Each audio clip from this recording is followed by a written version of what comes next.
Meaning of excreta. Excreta.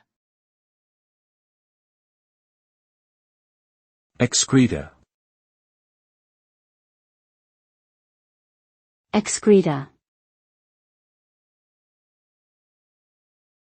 Excreta. Excreta refers to waste products that are eliminated by living organisms, including feces and urine. These substances are created as a result of metabolic processes within the body and are typically removed through the digestive, urinary, and respiratory systems.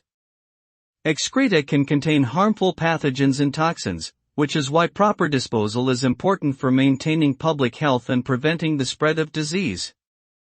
In addition, excreta can also be used as a source of fertilizer, as it contains essential nutrients such as nitrogen, phosphorus, and potassium.